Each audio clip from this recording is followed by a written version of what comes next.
ஓம் சாந்தி. அவ்யக்த சமிகை 25 நவம்பர் 2025. தாயான பிரம்மா பாபாவும் தந்தையான சிவபாபாவும் நமக்கு மேலே அவ்வளோ அக்கறை வச்சுருக்கிறாங்க. இந்த குழந்தை எப்படியாவது நல்லபடியாக வளர்த்து அவருடைய பேரை காப்பாற்றுற மாதிரி கொண்டு வந்துடணும்னு அவங்களுக்கு அவ்வளோ ஒரு ஆசை. அதனால் கிளிப்பிள்ளைக்கு சொல்கிற போல் ஒரே விஷயத்தை ஆனால் பலவிதமான வழிகளில் முறைகளில் சுலபமாக நமக்கு புரிய வைக்கிறாங்க. அதே போல் இன்றைக்கும் பாபா என்ன சொல்கிறாருன்னா, कोई भी सेवा के प्लान्स बनाते हो, भले बनाओ, भले सोचो, लेकिन क्या होगा उस आश्चर्यवत होकर नहीं.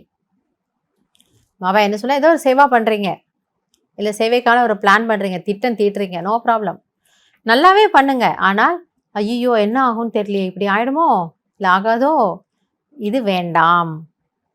விதேகி சாட்சி பன் சோச்சோ, அது என்ன ஒரு பிளான் பண்ணியிருக்கீங்களோ அதை விலகி இருந்து பாருங்க.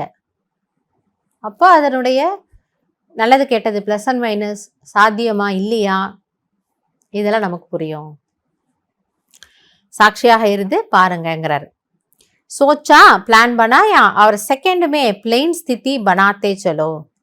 யோசிச்சிங்க, அதுக்கான திட்டம் தீட்டினீங்க, ஒரு நொடியில் உங்களோட ஸ்திதி என்ன ஆக்கிக்கோங்க, பிளெயினாக ஆக்கிக்கோங்க, விடுபட்டுடுங்க. செய்யறவர் செய்ய வச்சிட்ருக்கிறாரு, அது உங்களுக்கு ஃபீல் ஆகுது இல்லையா, விடுபட்டுடுங்க. அப்படி அவசியக்தா ஸ்திதி கீ ஹை, ஏனென்றால் இந்த நேரம் எது தேவையாக இருக்கிறது, ஸ்திதி வேணும்.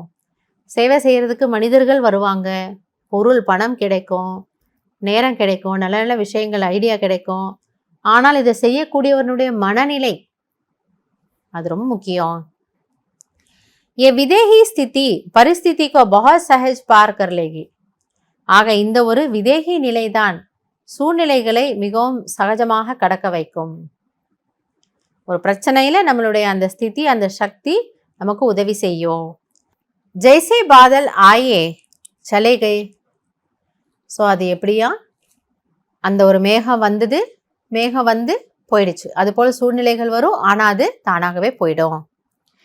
விதேகி அச்சல் அடோல்ஹோ கேல் தேக் ரகே ஹே. ஸோ நமக்கு எப்படி அது ஃபீல் ஆகுமா, நான் வந்து அஷரீரி ஆத்மா விதேகி, என்னை சுற்றி ஏதோ நடந்துட்டுருக்கு, ஆனால் அதில் நான் பாதிக்கப்படலை, நான் ஆடாத அசையாத நிலையில இருந்து என்னெல்லாம் நடக்குதோ அதை ஒரு விளையாட்டு போல் பார்க்குறேன்.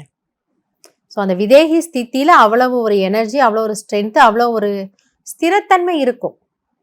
அதனால் எதுவும் தன்னுடைய பாதிப்பை உங்கள் மேலே ஏற்படுத்தாது. ஸோ இது அதனுடைய லாபம், பலன். அதனால் பாபா அதை நம்ம செய்யறதுக்கு நமக்கு ஒரு ஊக்கம் உற்சாகம் தரார். நல்லது. ஓம் சாந்தி.